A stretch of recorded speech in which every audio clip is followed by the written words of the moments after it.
Well, this week we'll see the release of Rorschach by Tom King, and it's being promised to, get political, to actually discuss a lot of what's happening to us as a society right now. And we have to assume that means the general polarization and kind of the fear-based kind of overreactions of things. I'm not sure telling that story in a comic book with people with superpowers is maybe the best way to do that analogy, but hey, why not?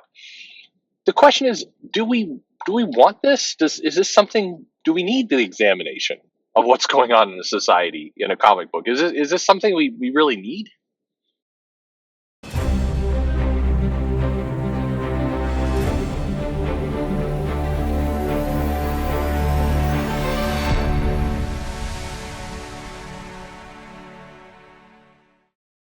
Hey everybody, this is Perch, and I think keep in mind, I just want to say it right at the beginning of this video. This is not the discussion about should comics have politics, should they not have politics. That's not where I'm going with all this. This is a kind of a more tougher kind of nuance to the whole conversation, and that's we hear often that this comic book is going to hold up a mirror to ourselves as a society, that we're going to talk about current events and current things going on in our system, and the question becomes, is that something we want? Is that something we need? And maybe, and I love it when people get all kind of metaphysical with it. It's like, well, it may not be what you want, but it is what you need. It's like, oh, okay, I just ease it on back there. But when we hear about, like, okay, this comic book is really going to be an examination of kind of the polarization of kind of how people are on social media, and how politics and government and news are all being conflated together. And is that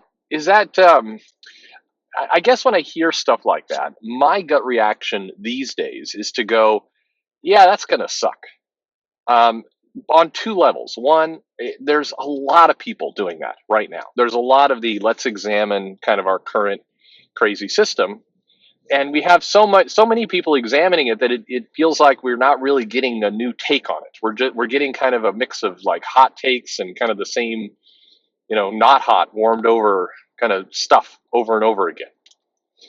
And also, and this one, I think some people definitely disagree. And by the way, this is my opinion. This is not me saying all comic books should be removed or never do a comic book in this genre. Not at all. This is an opinion of one. You might share it, you might disagree with it. It's okay.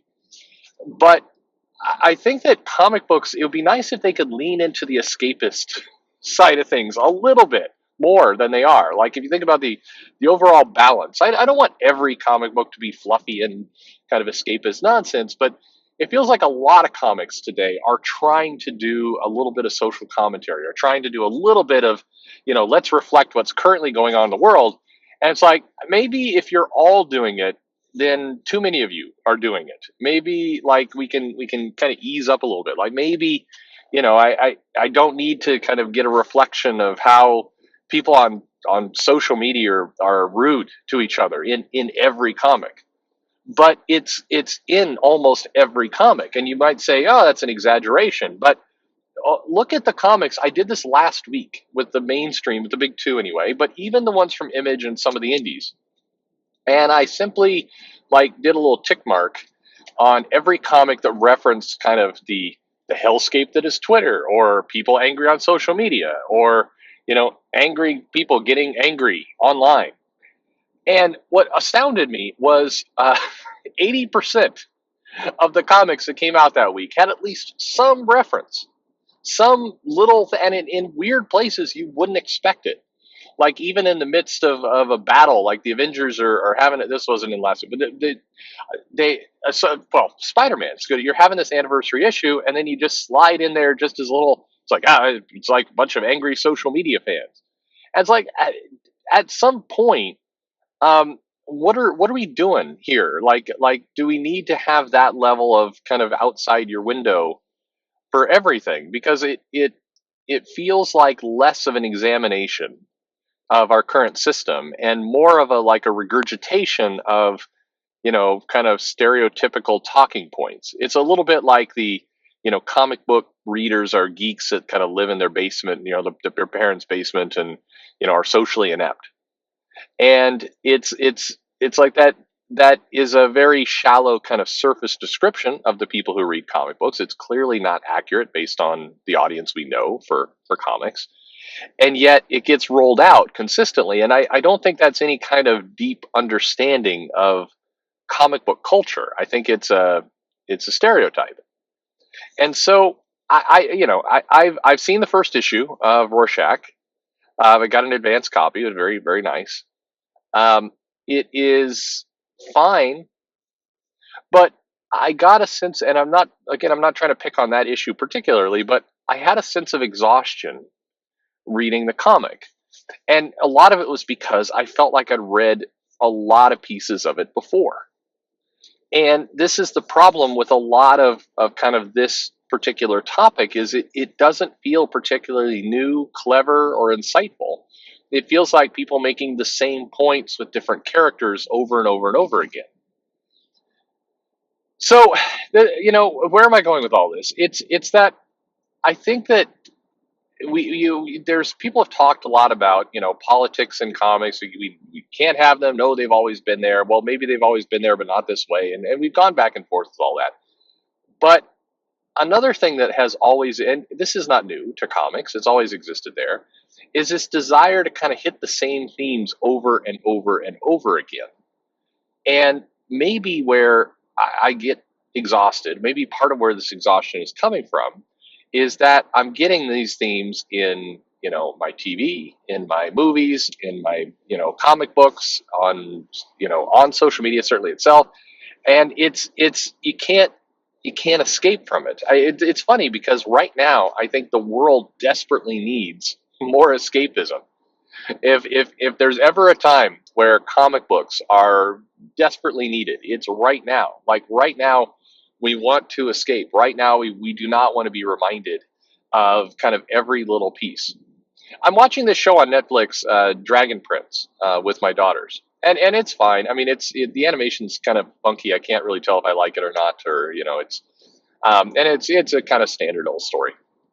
But they roll in little things, kind of very subtly, into the story that are contemporary topics. And I'm not talking, one of the queens or the regents of the kingdoms as to same-sex parentage. I'm not talking stuff like that. That's a whole other thing people are going to be mad about. I'm not talking about that. I'm talking about the kind of the rolling in of kind of insider jokes on social media. When this thing is set back in, I don't know, medieval dragon fighting times, there aren't computers. Nobody's got a cell phone in this cartoon, and it's like, why is this inserted everywhere? Like, why does it have to be? I mean, I know, haha, it's kind of funny. I feel like a long time ago, Pixar would do films, and there was this thing that came out saying, "Hey, these are great because they throw in little Easter eggs, they throw in little jokes that only the parents will understand." And it was often things around, I don't know, social or maybe slightly dirty jokes that aren't that dirty, kind of dad humor, dirty joke level, and it feels like that's where we're at now, where they're throwing in lots of Easter eggs to modern society into everything. And modern society today being, social media and people mean on it, and there's a brawl there, and people are rude, and I mean, I would happily pay for escapist content, and I think the world would too. I think if you could tell a good, solid story that just doesn't touch on any of those topics, you are winning in 2020. It does not need to be everywhere.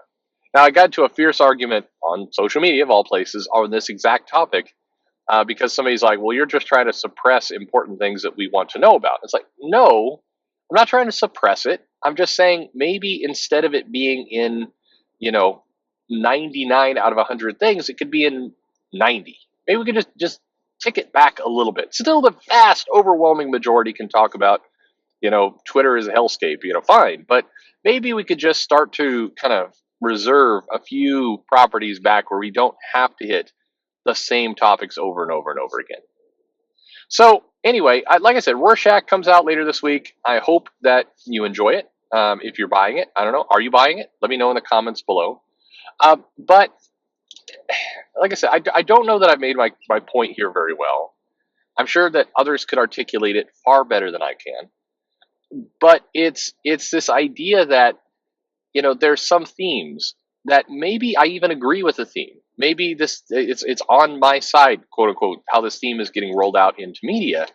I just don't want to see it over and over and over and over again. You know, I mean, here's an example. I think that I'm environmentally sound. I think that caring for the environment's a good idea, and I think that we should do more of it. I think we should be pushing to cleaner fuels and all the rest. I think that's fine. But I don't want to see that show up in every single thing that I read and see, and I don't need that constant reminding. I mean, maybe this goes back to this. Are people just so stupid that you have to put it into everything that you watch and read in order to get them to care? Like, I know that when I'm driving down the road, like I am right now talking to you, and let's say I'm eating a burger or something, when I'm done with that burger, I don't like wad up the trash and then pitch it out the window. I don't do that because I don't want to, litter. I don't need for there to be a, anti-littering message in like every comic I read to remember that. I can remember it from, I can remember it from one day to the next. I don't need this constant reinforcement. And it feels like with a lot of stuff, like is it just that like we're very insecure about our ability to remember that we should be nice to each other on social media, or that, I don't know. I don't get the goal. Is it just completely lazy writing, or is it a plan? And if it's a plan, like, this is where some people say, well, this is an overarching plot by, a particular ideology to kind of brainwash people. And okay, I don't buy that, but let's assume that's true. I think that backfires spectacularly when you don't shut up about it. Like I think human beings have a natural backlash kind of personality, where if you tell them the same thing 50 times, eventually they'll start to want to do the opposite, even if it goes against their best interest, just because they're tired of hearing it. And it feels like that's where we're landing with a lot of these topics. It's like people are starting to act outside their best interest just because they're tired of hearing it over and over again. But maybe that's just me. Anyway, let me know in the comments below if any of this makes sense. You agree, disagree, and by the way, feel free to come in here and say, you're out of your mind. It's not like this. You're exaggerating. That's fine too. And then, are you picking up Rorschach? Are you interested? Are you on board for a comic book that's going to take a look at our current society and what's going on? And do we need this? Is this, like, do you feel like, finally a comic book that's going to look at kind of our polarization as a country, and kind of the use of fear and control to, get people to act? I mean, is that do you need that? Are you into that? Anyway, let me know in the comments below. Like, subscribe, click the bell for notification. Follow me on social media, send me a mail, and most importantly, thanks for listening.